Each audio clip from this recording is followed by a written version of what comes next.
So hello everyone, welcome back to my channel. और आज next day का है, वो पूजा वाले दिन का। रात को मैं ना वहाँ से एक आई थी, वहाँ से आई थी और उसके बाद मैं सो गई थी। उसके बाद भी 2 घंटे तक पूजा चला ही था। मेरा पैर ना बहुत ज़्यादा दर्द हो रहा था। मैं जस्ट आई और कपड़े चेंज की, व्लॉग एंड की और मैं सो गई। और फ़ोन मेरा चार्ज नहीं था, वैसे ही रखा रह गया। सुबह मैं जैसे नींद खुला 4-11 बजे, मैं फ़ोन ढूंढती रह गई, फ़ोन मिला नहीं, बहुत ढूंढा। उसके बाद पता चला नूतन दीदी ने रख रखा है। फिर अभी वही फ़ोन में बैटरी नहीं थी, मैं सोची शूट कर लूँ, तो उसमें बैटरी नहीं थी। फिर चार्ज लगा के आई, उसके बाद अभी 30% हुआ तो मैंने शूट किया। अभी वो जो मंडप बन रहा है, ये 2 मंडप बन रहा है। उसके बाद फिर भगत जी नहाने जाएंगे और तो पूरी फैमिली, जितने भी सारे लोग होते हैं सारे जाते हैं। उसके बाद फिर हम लोग जो जैसे होगा मैं आप लोग के साथ शेयर करूँगी। ओके,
अभी हम वहाँ से नहा धो के आ चुके हैं और उसका फिर मतलब जो भगत जी के साथ गए थे वहाँ की वीडियो पीहू ने शूट किया। कल की जितनी वीडियो थी न्यूटन की वो सब मेरे भाई के दोस्त ने की थी शूट। और मैं तो सोच रही थी क्योंकि सबको पूजा में जाना था, कोई कुछ ना कुछ कोई शूट नहीं कर सकता, जिसके मैं सोच रही थी नहीं कर पाऊँ। बट मैं अपनी पूरी कोशिश कर रही हूँ कि मैं अपना छोटा छोटा चीज़ सारा चीज़ मैं रिकॉर्ड कर सकूँ, ताकि मैं भी जाके दिल्ली में फिर सारी चीज़ें बार बार देख सकूँ, मुझे अच्छा लगता है। ठीक है, तो अभी देखते हैं, अभी 2 बज रहे हैं, अभी तक पूजा वूजा स्टार्ट नहीं हुआ है, बाकी सब रेडी वेडी हो गए। देखते हैं कितने बजे तक स्टार्ट होता है, तो कितने बजे तक ख़त्म होता है और कितने बजे तक खाने को मिलता है। पता है कल क्या हुआ?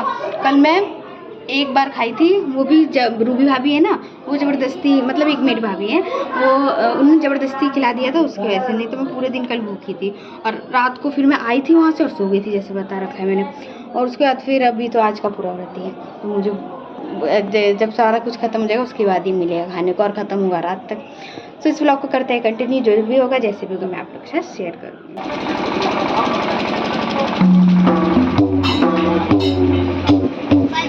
सोसो ब्रह्मण देवतनाम देवतंग कृष्ण नमः। चंद पैसा डालिए कलश में, हिरण्य भाव यावत्सल देवतंग दक्षिणाम सहितानि सर्वकानि भो वरुणाहि देवताभ्यां नमः। यहाँ चावल कृष्ण नमः सातक नमः। आम प्रिय बलिगं गवामहे देनां वानि बलिगं गवामहे वसो ममयाहम जानके गर्भध्वं याम्बिके अम्बालिके।